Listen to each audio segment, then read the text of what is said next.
जय हिंद सभी को। 7th क्लास में आप सभी लोगों का स्वागत है। मैं अमरजीत सर। देखिए आज की वीडियो के अंदर हम लोग होम साइंस का चैप्टर नंबर 6 करने वाले हैं, जिसका नाम है पोषण स्तर। इससे पहले मैंने 5 चैप्टर अपलोड कर दिए हैं। जिन्होंने नहीं देखा वो चैनल की प्लेलिस्ट में जाकर बढ़िया तरीके से देख सकते हैं। ठीक है, वीडियो थोड़ी सी लंबी होती है, लेकिन हाँ उसमें जितने भी क्वेश्चन इंपॉर्टेंट होते हैं या पूरे चैप्टर के अंदर जितनी भी सारी चीज़ें हैं इंपॉर्टेंट, वो सारी चीज़ें आपको करवाता हूँ। ठीक है, थोड़ा सा टाइम लगता है क्योंकि पढ़ाने वाली वीडियोस होती हैं तो टाइम तो लगेगा। ठीक है ना, आप लोग को भी समझना पड़ेगा और अच्छे बच्चे सारी चीज़ें जानते हैं। ठीक है, अच्छे बच्चे का कहने का मतलब क्या है, आप लोग जब पढ़ोगे ना सारी चीज़ तब आपको समझ में आएगा। एक बार इसलिए जो होता है वीडियो लंबी भले ही हो जाती है, लेकिन उसको समझा करें आप लोग। ठीक है ना, छोटे में काम नहीं चलेगा। देखिए जरा, तो आज की वीडियो के अंदर हम लोग टोटल जो है 7 क्वेश्चन करने वाले हैं। इस चैप्टर के अंदर, छठे चैप्टर के अंदर 7 क्वेश्चन होंगे। ठीक है, तो देखते हैं हमारा पहला क्वेश्चन क्या कहता है। देखिए सबसे पहले जो हमारा क्वेश्चन है वो है पोषण स्तर से आप क्या समझते हैं, विवेचना करें। पोषण स्तर क्या होता है, पोषण स्तर किसे कहते हैं, उसकी हमें विवेचना करनी है। आगे बात समझ में। देखिए पोषण स्तर किसे कहा जाता है, जब आप कोई चीज़ खाते हैं, ठीक है, आप कुछ भी खा रहे हैं तो जब आपके शरीर में वो पहुंचता है, न्यूट्रिशन जब देता है आपको, और उसके बाद वो जब वो पोषक तत्व अलग अलग, यानी पोषक तत्व क्या हो गए, अलग अलग आपके बॉडी पार्ट्स में लगना शुरू हो गए, तो उस चीज को क्या कहते हैं, पोषण कहते हैं। तो वही है यहाँ पे पोषण स्तर किसे कहते हैं।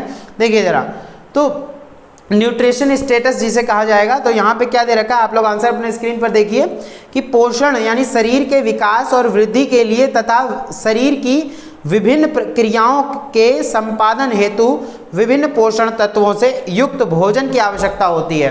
देखिए हमारे शरीर को डेवलप करना है, आगे बढ़ाना है, वृद्धि करनी है शरीर की, तो हमें पोषण स्तर की आवश्यकता होगी, पोषण आहार की जरूरत होगी जिसमें हमें बहुत सारे पोषक तत्व मिले हैं। आगे बात समझना। देखिए बोला जा रहा है, इसका अर्थ यह हुआ कि अच्छा पोषण अच्छे स्वास्थ्य का मूल घटक है। अगर आप अच्छा पोषण लोगे, अच्छा न्यूट्रिशन लोगे, अच्छा खाना खाओगे, तब आपका जो है शरीर भी विकास करेगा। ठीक है, तो ये स्वास्थ्य पर असर डालता है, अच्छा होता है। ठीक है, इस प्रकार पोषण से तात्पर्य होता है उन क्रियाओं का संयोजन जिनके द्वारा जीवित प्राणी, यानी हम लोगों या जानवर हो, कोई भी जीव जंतु हो, जीवित प्राणी अपनी क्रियाशीलता को बनाए रखने के लिए तथा यानी कि आपको जीवित रहने के लिए भोजन की आवश्यकता पड़ती है, पोषण की आवश्यकता पड़ती है, ये चीज़ याद रखिएगा।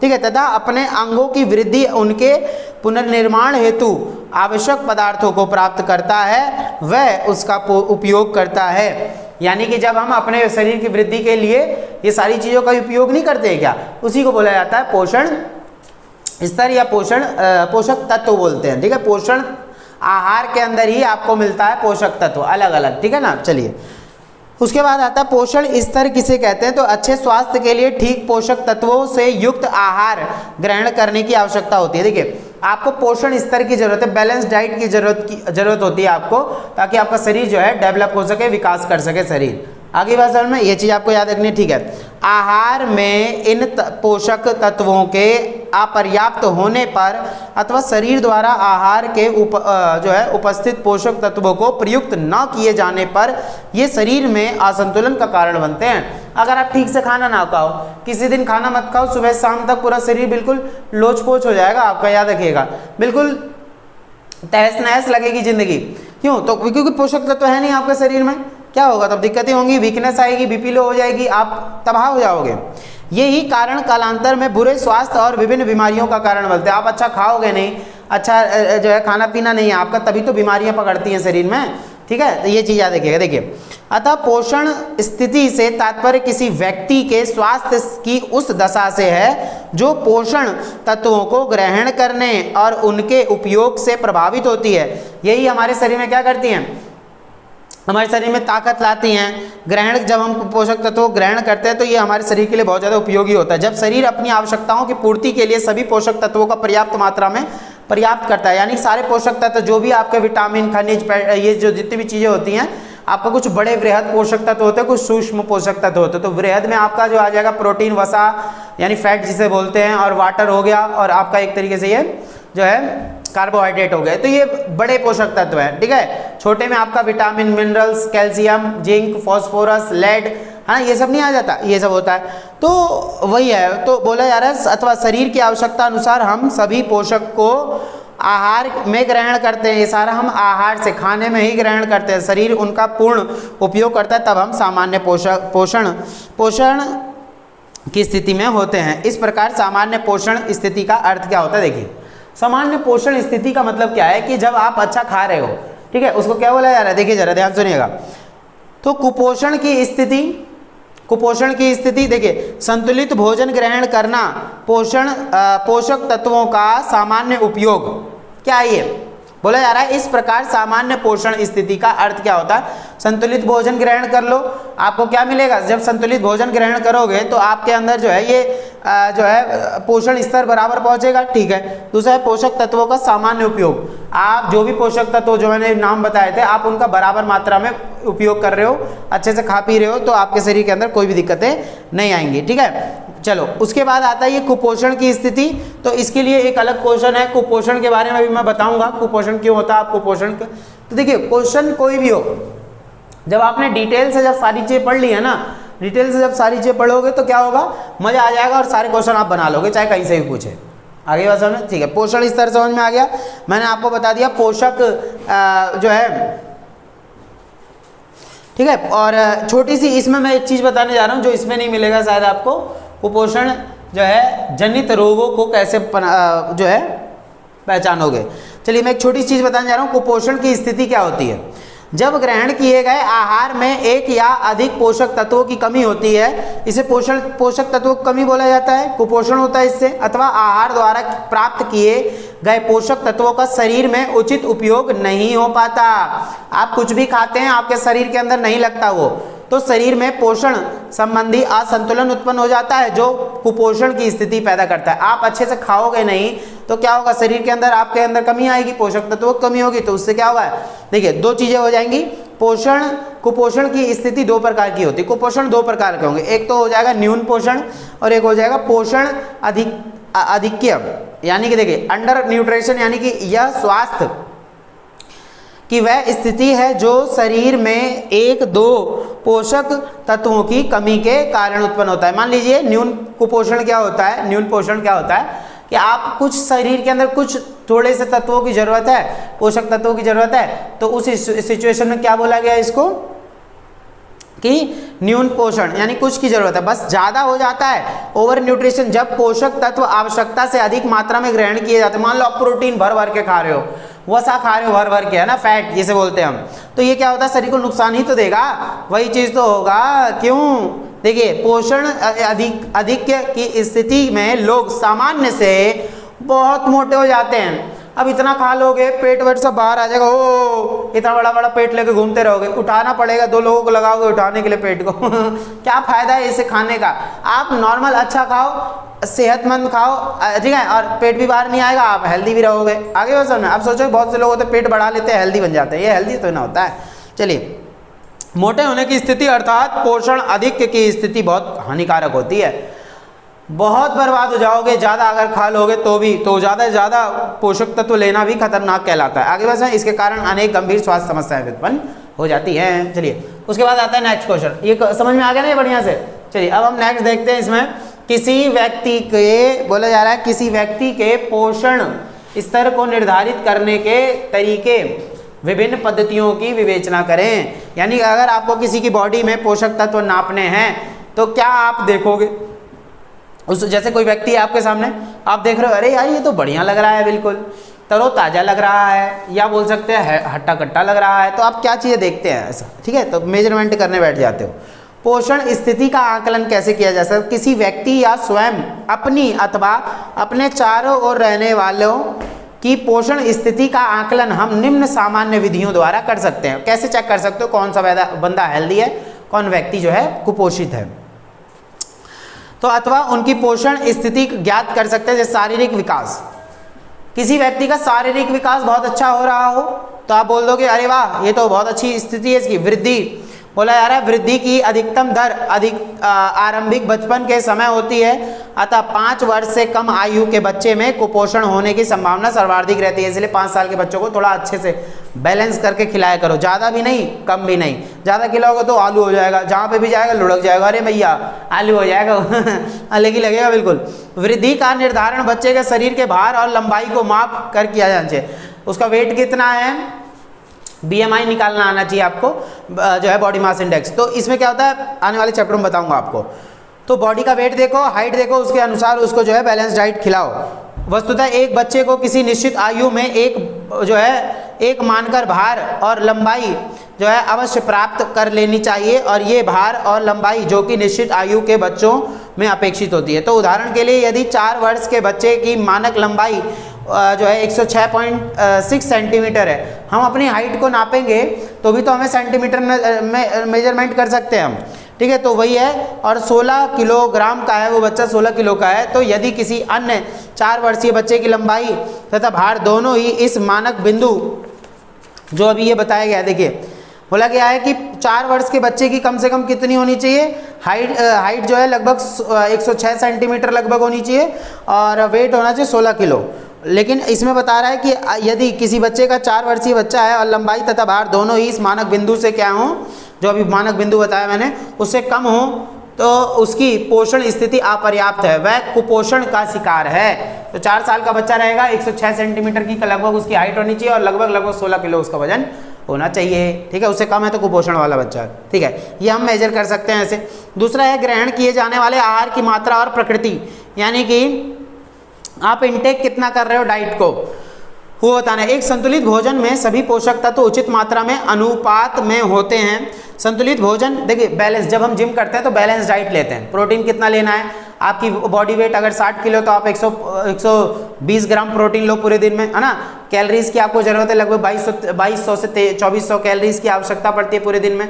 जैसे मैं बोल रहा हूँ, बहुत ज़्यादा बोल रहा हूँ, है ना, तो इसमें कैलोरीज ही तो बर्न हो रही हैं। आगे बस समझ में, ये चीज़ हमें याद रखनी है। चलिए उसके बाद क्या है, उसके बाद देखिए, तो यही चीज बोला जा रहा है, विभिन्न भोज्य पदार्थों को 5 भोजन समूहों में बांटा जा सकता है। पोषण स्थिति निर्धारित करने हेतु निम्न कार्य किया जाए। जैसे कि क्या बोला जा रहा है, देखिए जरा, तो एक दिन में ग्रहण किए गए कच्चे खाद्य पदार्थों की मात्रा ग्राम में नोट करें। आप कितना कोई भी चीज़ खा रहे हो उसको ग्राम में नोट करते जाओ, कितना आपने प्रोटीन लिया, कितना वसा लिया। अपनी आयु और लिंग के लिए संतुलित आहार की प्रस्ताविकता मात्रा में ग्रहण की गई मात्रा की तुलना कीजिए। आपकी बॉडी कितनी वेट की है, आपकी हाइट किस अनुसार है, तो आप उस अनुसार खाना पीना शुरू कर दो। आगे बस में चलिए। उसके बाद है पोषण न्यूनता जनित रोग। ये क्या होता है, तो पोषण न्यूनता जनित रोग किसे कहते हैं, देखिए इस संबंध में किसी व्यक्ति के, तीसरा पॉइंट बता रहा हूँ, वही है दूसरे वाले का तीसरा पॉइंट बता रहा हूँ। इसमें हम लोग यही देख रहे हैं कैसे किसी व्यक्ति के जो है बॉडी को हम देख कर जांच कर सकते हैं कि उसको कितनी की आवश्यकता, और या वो ज़्यादा खा के मोटा तगड़ा हो गया, पेट निकल गया बाहर, तो हम कैसे चेक कर सकते हैं इसको, है ना, वो सब बता रहा हूँ। देखिए पोषण न्यूनता जनित रोग क्या है, इस संबंध में किसी व्यक्ति में परिलक्षित पोषण न्यूनता जनित रोगों के लक्षणों की जांच पड़ताल कर सकते हैं। जैसे किसी भी एक या अधिक पोषण संबंधी न्यूनता का अर्थ होगा कि उस व्यक्ति की पोषण स्थिति अपर्याप्त है। अगर वो क्या है कि उसका शरीर दुबला पतला बिल्कुल बेकार सा मतलब क्या कर सकते हैं, बहुत ज़्यादा दुबला पतला कुपोषण वाला शरीर है, तो कहीं ना कहीं उसकी शरीर में कुछ न कुछ की कमी जरूर है। न्यूनता जनित रोग के लक्षण क्या होते हैं, अनुपस्थिति यह बताती है कि व्यक्ति की पोषण स्थिति सामान्य है। जैसे कुछ लोगों में क्या होता है कि बॉडी देखी जाती है, वेट के हिसाब से, हाइट के हिसाब से अच्छा डाइट ले रहा है, वो बढ़िया ले रहा है, तो उसकी बॉडी को देख के लगता है कि हाँ ये संतुलित आहार ले रहा है, तो ये तो अच्छी होता है। तो आहार में ग्रहण किए गए पोषक तत्वों को यदि पूरी तरह प्रयुक्त नहीं किया जाता या आवश्यकता से कम ग्रहण किया जाता है तो पोषण असंतुलन की स्थिति में आता है। संतुलन की स्थिति में कब आता है, जब बॉडी वेट आपको देख के, हाइट देखकर आप बैलेंस डाइट लेते हैं, तो वो कुपोषण की स्थिति में नहीं आता, पोषण की स्थिति में आता। कुपोषण की स्थिति में वो चीज़ आती है जिसमें व्यक्ति या तो ज़्यादा खा लेगा या कम से कम खाता है, बहुत कम खाता है ना, ये चीज़ याद रखिए। चलिए उसके बाद आता है नेक्स्ट क्वेश्चन हमारा, दूसरा क्वेश्चन मैंने बता दिया आप लोग को, ठीक है। अब तीसरा क्वेश्चन देखिए जरा, कुछ सामान्य पोषण तत्वों की कमी से होने वाले रोगों की सूची बनाइए। देखिए क्या बोला है, कुछ सामान्य पोषण तत्वों की कमी से होने वाले, कुछ मान लो बहुत सारे पोषण तत्व होते हैं, पोषक तत्व होते हैं, तो उनकी कमी से कौन कौन से रोग होते हैं उनकी सूची बनानी है। ध्यान सुनिएगा। देखिए ऊर्जा, प्रोटीन, पहले बता रखा पोषण न्यूनता जटिल रोग, यानी कि इसमें क्या बता रखा, देखिए कि ऊर्जा, प्रोटीन, कुपोषण, यानी कि अगर आप पर्याप्त मात्रा में प्रोटीन नहीं ले रहे तो भी आपको दिक्कत है।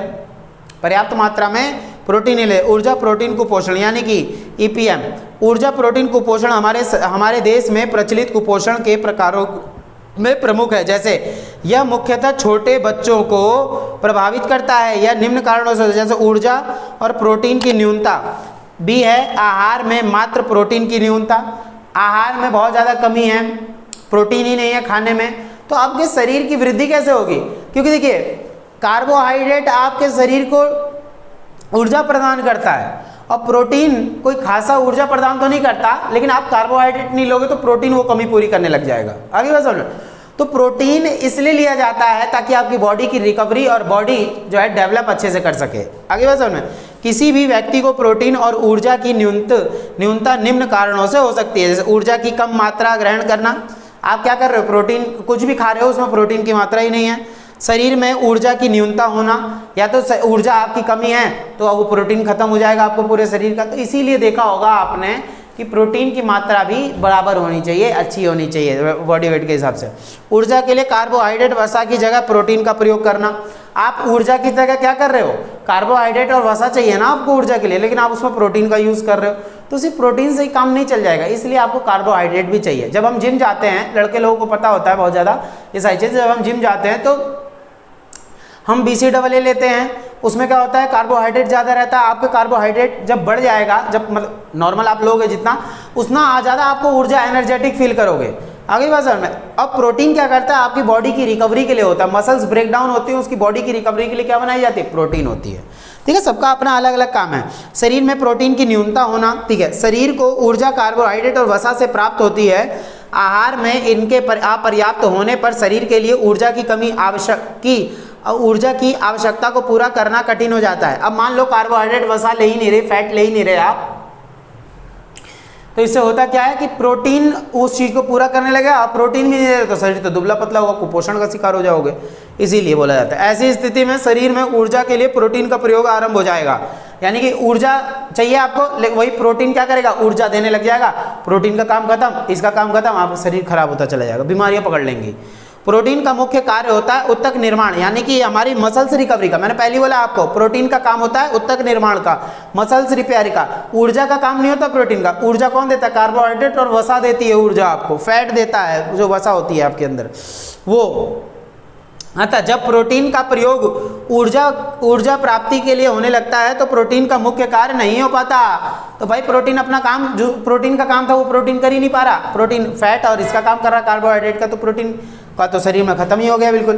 तो वही चीज़ है, ऊर्जा प्राप्ति के लिए होने लगता है तो प्रोटीन मुख्य कार्य नहीं हो पाता, जिसके शरीर में प्रोटीन की न्यूनता हो जाती है, जिससे शरीर के अंदर अलग अलग बीमारियां आ जाती हैं। हम 2 बीमारियों के बारे में पढ़ेंगे इसमें, जो है क्वासियोरकर और मैरास्मस। ये 2 चीज़ हम पढ़ेंगे, यहाँ पे भी जानेंगे, बहुत इंपॉर्टेंट रहेगा इसलिए। ठीक है, चलिए क्लियर हो गया, मजा आ गया कि नहीं आया? चलिए उसके बाद देखते हैं हम लोग नेक्स्ट क्वेश्चन। चौथा क्वेश्चन है कुपोषण क्यों होता है। बहुत सारे बच्चों को देखा होगा आपने, वो कुपोषण के शिकार हो जाते हैं बेचारे। खाने पीने को नहीं मिलता सही से, पैसे की कमी है, या खा भी रहे होते हैं तो टिनटिने होते हैं बहुत ज़्यादा, है मैं ये नहीं खाऊंगा, मैं वो नहीं खाऊंगा, मैं तो ऐसा हूँ वैसा हूँ, मैं ये नहीं खाती वो नहीं खाती। वो बिल्कुल टिड्डे जैसे रह जाते हैं बच्चे, है नहीं, बिल्कुल दुबले पतले से। इसलिए उनको बराबर मात्रा में खाना खाना चाहिए। अब बाहर का खाए जा रहे हो तुम, चाउमीन पिज्ज़ा बर्गर ये सब खाए जा रहे हो, शरीर को तुम्हारे पोषण तत्व, उसमें पोषक तत्व मिलेंगे क्या आपको? वो जो जहर जैसा काम करेगा आपके लिए आगे वजन में, ये बॉडी के अंदर खराबी करेगा आपको और कुछ भी नहीं। तो ये सोचो मैं पिज़्ज़ा खा के ताकतवर बन जाऊँ, होती है कुछ नहीं होता। ठीक है, चलिए आगे देखिए। अब क्या बोला जा रहा है इसमें, कुपोषण क्यों होता है, आप कुपोषण जनित रोगों को कैसे पहचानोगे, यानी कुपोषण से जो रोग हो जाते हैं आप उनको कैसे पहचानोगे। तो जरा देखिए, चलें देखो, खाने पीने की जब जब बात होती है तब तब मेरे को बहुत भूख लगती है, और भूख लगी तो पढ़ाया जाता नहीं है, दिमाग हो जाता है खराब। चलिए अब आगे बढ़ें। देखिए इसमें क्या बोला जा रहा है, हमारा नेक्स्ट जो है ये बोला है कुपोषण क्यों होता है, बताओ कुपोषण क्यों होता है। आप कुपोषण जनित रोगों को कैसे पहचानेंगे, कुपोषण से कैसे कैसे रोग होते हैं। ठीक है, दिल का रोग नहीं, वो प्रेम रोग होता है, जिसको लग गया वो ज़्यादातर लोग बर्बाद से हो जाते हैं बेचारे। ठीक है, पूरा टाइम उसी में दे रहे हैं, वो हो जा रहे हैं उल्टा सीधा काम। नहीं, दिल लगाना है किससे लगाओ, पढ़ाई से लगाओ, किताबों से लगाओ। आगे बात समझ में, ठीक है। चलिए कुपोषण क्यों होता है, तो आप कुपोषण जनित रोगों को कैसे बचाएंगे। देखिए कुपोषण क्यों होता है तो मैंने बता दिया कि कुपोषण क्यों होता है, जैसे पिछले क्वेश्चन में ही जाना था। देखिए जब आहार में एक या अधिक तत्वों पोषक तत्वों की कमी होती है अथवा आवश्यकता से अधिक पोषक तत्वों को ग्रहण किया जाता है या आहार द्वारा ग्रहण किए गए पोषक तत्वों को शरीर उपयोग नहीं कर पाता, जो भी आपने लिया शरीर उपयोग नहीं कर पाया, तो उस चीज़ की कमी होती रहेगी ना। जब कमी होगी तो कुपोषण हो जाएगा आपको। आगे बात समझ में, ये देखिए, यह बोला जा रहा है तब शरीर में असंतुलन उत्पन्न होता है और इस स्थिति को कुपोषण कहते हैं। यह कुपोषण दो प्रकार का होता है, न्यून कुपोषण और पोषण अधिक है। तो ये चीज़ होता है अपर्याप्त। जैसे आप कुपोषण आपको कैसे होता है, मान लीजिए अपर्याप्त भोजन, आप टाइम पे खाना नहीं खा रहे, सुबह घर से बिना खाए चले गए, दोपहर को छोले भटूरे खा लिए बाहर रेडी वाले, कैसे भी खा लिया, आप क्या हो जाओगे, आपके अंदर जो आप खाओगे वही तो शरीर खींचेगा ना आपका, उसमें पोषक तत्व ढूंढेगा। आप फैटी ज़्यादा ऑयली खाना खा रहे हो तो इससे क्या होगा, धीरे धीरे आप खत्म खराब होते जाएगा आपका शरीर। आगे बात समझ में, तो ये चीज़ होता है। उसके बाद देखिए, पहला हो गया अपर्याप्त भोजन, दूसरा है अनुचित भोजन। जब आप अच्छा खाना नहीं खाओगे तो इससे क्या होगा, इससे क्या है, अनुचित भोजन, सही टाइम पे, इसमें समय आ जाएगा। इम्प्रॉपर यानी कि जब आप समय से खाना नहीं खाओगे तो शरीर आपका खराब होता रहेगा, इसलिए टाइम टू टाइम खाना जरूर खाना चाहिए, अच्छा खाना खाओ, है ना। अनुपयुक्त भोजन, आप क्या कर रहे हो, अनसुटेबल फूड, यानी कि क्या खा रहे हो, यानी देखा जाएगा इसमें भिन्न भिन्न आयु, लिंग, कार्यशीलता और जीवन चक्र की विभिन्नता को देखते हुए यदि भोजन अवस्थाओं के अनुकूल ना हो तो वह कुपोषण की स्थिति पैदा कर देता है। आप सही समय पे खाना ना खा रहे हो, उम्र के हिसाब से खाना नहीं खा रहे सही से, है ना, तो वो क्या कर देगा, कुपोषण का काम कर देगा, याद रखिएगा। तो पहला बताया था अपर्याप्त भोजन की वजह से कुपोषण होता है, अनुचित भोजन, आप अच्छा खाना नहीं खा रहे तब कुपोषण होता है, अनुपयुक्त भोजन, आप समय से खाना नहीं खा रहे, अच्छा खाना नहीं खा रहे, ठीक है, इसकी वजह से लिंग और इन सबको देखते हुए यानी उम्र को देखते हुए भी आपको ये सारी चीज़ें करनी चाहिए। आगे बात समझ में, ये चीज़ आप लोग को याद रखना है। उसके बाद देखिए क्या है आगे ना बात समझ में, देखिए उसके बाद क्या आ रहा है आपका इसमें, उसके बाद देखिए, उसके बाद चौथा है सामाजिक आर्थिक कारण। सामाजिक आर्थिक कारण क्या होता है, यानी कि समाज की वजह से भी कुछ खींचतान होती है। जैसे आर्थिक स्थिति क्या है, पैसे की कमी की वजह से आप अच्छा खाना नहीं खा पाओगे, तो बोला जा रहा है आर्थिक स्थिति के आधार पर भोज्य पदार्थों की उपलब्धता निर्भर करती है और सामाजिक प्रतिबंधन तथा सामाजिक मान्यताएं एवं रीति रिवाज जैसे उपवास आदि कुपोषण के। मान लीजिए आप उपवास रख लिए, आप वैसे ही दुबले पतले से आप उपवास रख लिए, खाना पीना सब छोड़ दिए, इससे क्या होगा बताइए, इससे शरीर के अंदर कुपोषण की मात्रा बढ़ेगी ना, वही चीज है। उसके बाद है पोषण संबंधी अज्ञानता, आप जो भी खा रहे हो आपको उसकी नॉलेज नहीं है, आप जो मिल रहा है वो खाना शुरू कर दे रहे हो, इससे क्या होगा, दिन पे दिन आपका शरीर के अंदर, इसको बोला जाता है lack of knowledge of nutrition, यानी नॉलेज की कमी की वजह से भी कुछ लोगों को जो है तकलीफें कुपोषण का शिकार हो जाते हैं। देखिए इसमें बना के लिखना है आपको बढ़िया तरीके से। मान लीजिए आपके घर में बच्चा पैदा हुआ है, आप क्या करते हैं कि उसको कुछ भी, आप रोटी सब्जी खा रहे हो उसको खिला दिया, छोटे बच्चे को ही कुछ भी खिलाए जा रहे हो, तो ये क्या उसके शरीर के लिए अच्छा है, नहीं, जो उसके शरीर के हिसाब से अच्छा हो, जो उसकी उम्र के हिसाब से अच्छा हो, उसको आपको खिलाना चाहिए। आगे बात समझ में, ये देखिए। उसके बाद है अस्वच्छ वातावरण। अब अनहाइजीनिक खाना खा रहे हो, डेली आप बाहर का खाना खा रहे हो, मान लो, ठीक है, सुबह उठे बाहर निकले छोले भटूरे खाए, दोपहर में आपने बाहर की चीज़ खाना शुरू कर दिया, शाम को घर आ रहे हो वहाँ पे भी आपने मोमोज पिज़्ज़ा बर्गर ये सब खाना शुरू कर दिया, शरीर के अंदर जा क्या रहा है आपके, वो तो सोचिए। पूरे दिन कचड़ा भर लिया आपने अपने शरीर के अंदर, गंदा भर जाएगा, इससे क्या होगा, पूरा शरीर खराब होने लगेगा, ना न्यूट्रिशन मिलेगा और चेहरा तो आपका खराब होने वाला है, पानी कमी हो जाएगी शरीर में और, ठीक है। आहार संबंधी आदतें, आप आदत नहीं बनाओगे किसी चीज़ को खाने की तो वो क्या होगा, आपके शरीर को दिन पे दिन खराब होता करता चला जाएगा, ठीक है। और मिलावट, उसके बाद आता है मिलावट। देखिए पॉइंट बहुत ईजी है, इसलिए मैं पूरा डिफाइन नहीं कर रहा, बहुत ज़्यादा टाइम लग जाता है। आगे बस इतना ईजी है तो मैं ऐसे ही बता देता हूँ। मिलावट क्या होती है, तो आज के युग में आप लोग जानते होंगे कितना ज़्यादा मिलावट चलता है हर चीज़ में। मिलावटी खाना खाओगे, बाहर का खाना खाते रहोगे दिन पे दिन, वो लोग आपके हेल्थ की परवाह नहीं करते। बहुत सारे लोग, मैं हर किसी की बात नहीं करता, बहुत सारे लोग दूसरे जो बाहर बेच रहे हैं जितने भी आजकल, वो हेल्थ की परवाह नहीं करते, उनको आज पैसे से मतलब है, अनहाइजीनिक फूड खिला रहे हैं लोगों को, ये तो आप लोग अच्छे से जानते होंगे, तो ये तो और ज़्यादा शरीर के खिलाफ खराब है। उसके बाद है आहार संबंधी मिथ्या धारणाएं, यानी कि अगर आप ऐसा नहीं खाओगे, अफवाहें, मिथ्या मतलब वो होती है, अफवाहें, गलत चीज़ है। अगर आप ये खाओगे तो बॉडी बन जाएगी, ये गोली खा लो, कैप्सूल खा लो, ये बॉडी बन जाएगी, अच्छी हो जाएगी, ये तो और आपके शरीर को खराब कर देता है। क्यों? उल्टा सीधा खाना शुरू करोगे तो हेल्थ और खराब हो जाएगी, कुपोषण के शिकार हो जाओगे।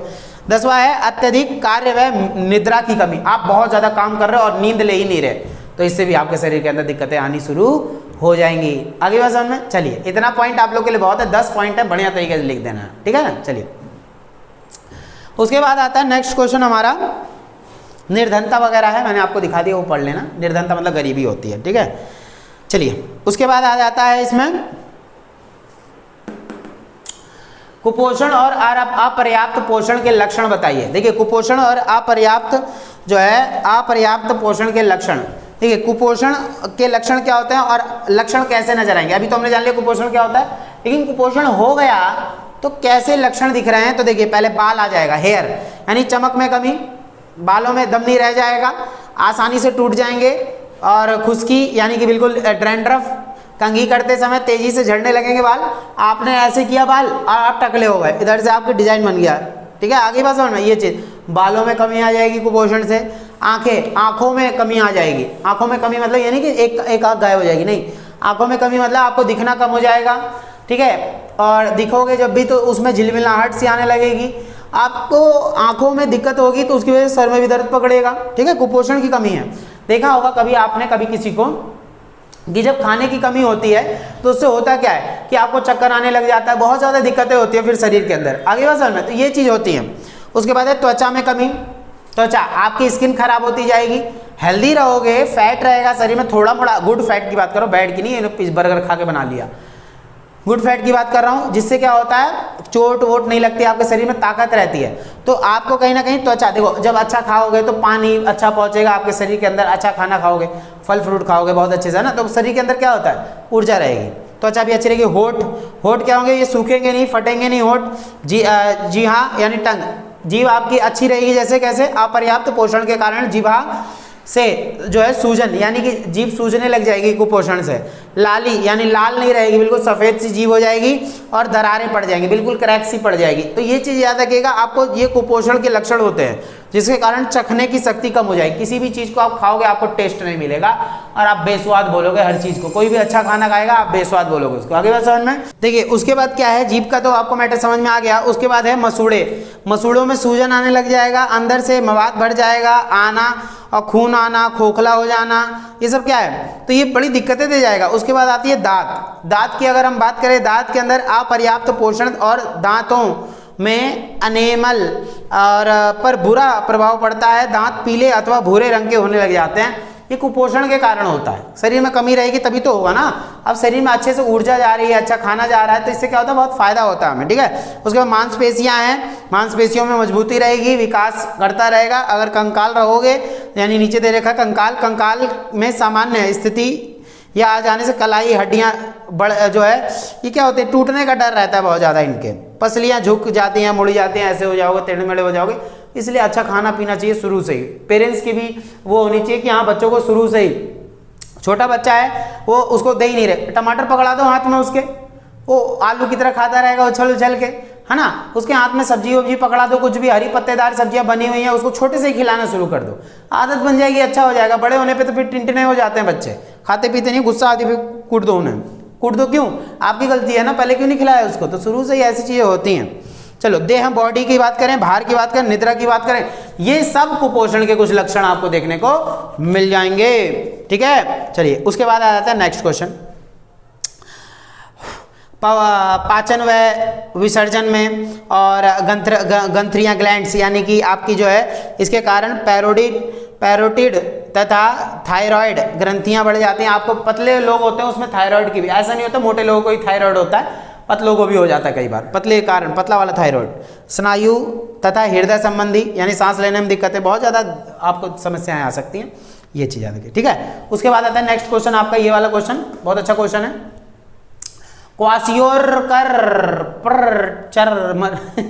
देखिए, क्वासियोकर, उसके बाद क्या है, क्वासियोकर और मैरास्मस नामक दोनों रोगों में अंतर स्पष्ट करें। तो आप लोग चार्ट देखिए जरा, ठीक है, चार्ट खाने वाला चार्ट नहीं, भूख बहुत तेज लगी है मुझे।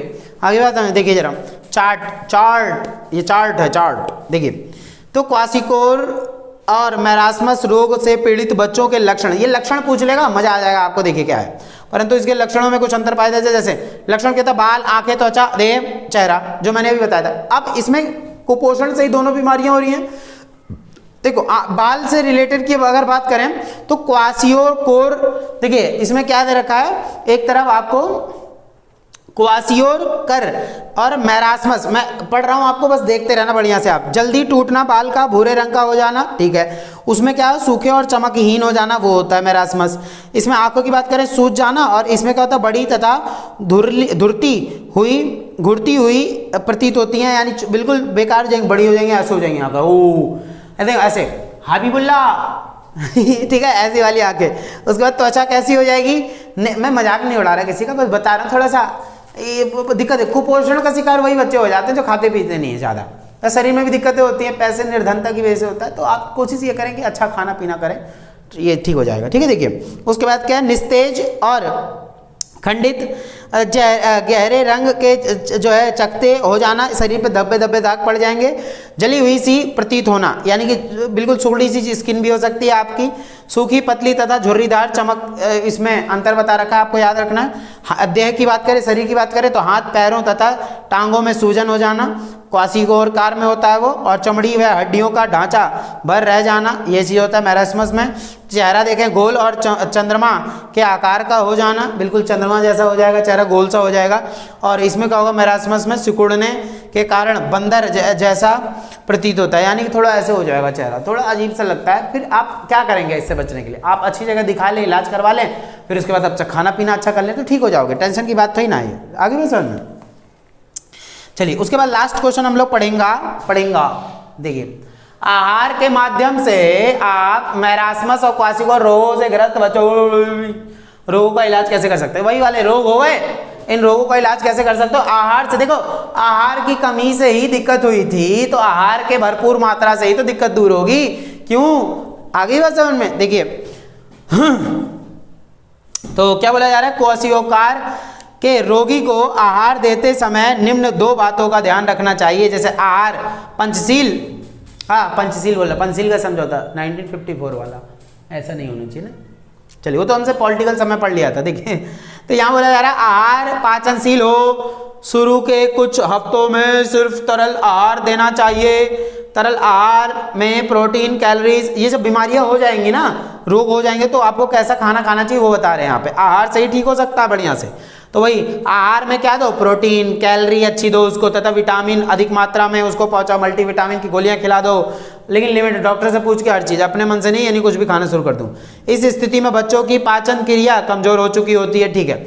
आहार अच्छा दो, डाइट अच्छा दो बच्चों को, बिल्कुल प्यारे बच्चे होने चाहिए, प्यारे गोल गोल बच्चे आलू जैसे। उसके बाद डाइट अच्छे दो बच्चे के शुरू में वसा, पाउडर, दूध देना चाहिए, और अच्छी तरह पकाए हुए अनाज, खिचड़ी वगैरह ये सब खिलाना चाहिए। कैलोरीज जो है छोटे बच्चों को उसके भार के अनुसार कैलोरी देना चाहिए। प्रति किलो भार पर 140 से 150 ग्राम कैलोरी उसको पचाओ। कैलोरीज मतलब देनी चाहिए, बच्चा जल्दी स्वस्थ हो जाता है इससे। और हम जैसे लोगों के लिए जब लगभग जो है 2200 से 2400 कैलोरी लगभग पर डे चाहिए, तभी तो शरीर में एनर्जी रहेगी। क्यों देखिए उसके बाद क्या, विटामिन अच्छी मात्रा में होना चाहिए, विटामिन होना चाहिए। रक्तहीनता, अनीमिया, यानी कि यह लोहा और फास्फोरस की कमी के कारण होता है। देखो लोहा यानी कि आपको यहाँ जाकर किसी का जंगला चाटना शुरू कर दो, लोहे का मतलब वो नहीं, आयरन की बात हो रही है यहाँ पे। आयरन आपको खाने पीने से भी मिलता है, खाने पीने वाली चीज़ों में, फल फ्रूट्स में भी।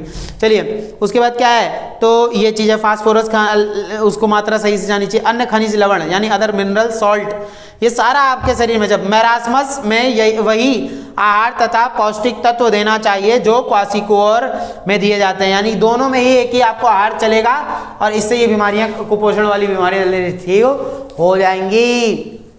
आगे बात समझ में, ये चीज़ आप लोग को बढ़िया तरीके से याद रखनी है। कल हम पढ़ेंगे नेक्स्ट चैप्टर, ज्योग्राफी का भी लेकर चल रहे हैं, बढ़िया तरीके से सारा करवा दूंगा। आगे बात समझ में, तो ये चीज़ें ठीक है, आगे बात समझ में, तो ये चीज आप लोग ध्यान सुनिएगा। अब हमारा ये चैप्टर हो चुका है, टोटल कितने क्वेश्चन हो गए हैं, इसमें 7 क्वेश्चन हो गए हैं। इसके बाद जो है हम लोग चैप्टर नंबर 7 पढ़ेंगे, बढ़िया तरीके से पढ़ाऊंगा, आप लोग को इजीली समझ में आ जाएगा। ठीक है, बस अपना सपोर्ट बनाए रखें, चैनल को सब्सक्राइब करें, वीडियो को लाइक करें, कमेंट करके जरूर बता देना कि आपको वीडियो कैसी लगी। ठीक है, देखिए बॉडी बन गई है, अब थोड़ा सा पेट बस बाहर है, इसको अंदर कर लेंगे तो मजा आ जाएगा, क्यों चलिए कोई बात नहीं, थोड़ा तो होना चाहिए, मजा आता है, लेकिन शर्ट पहनने में बड़ी दिक्कत होती है। चलिए अब मिलेंगे हम लोग नेक्स्ट वीडियो के अंदर, तब तक के लिए जय हिंद, जय भारत।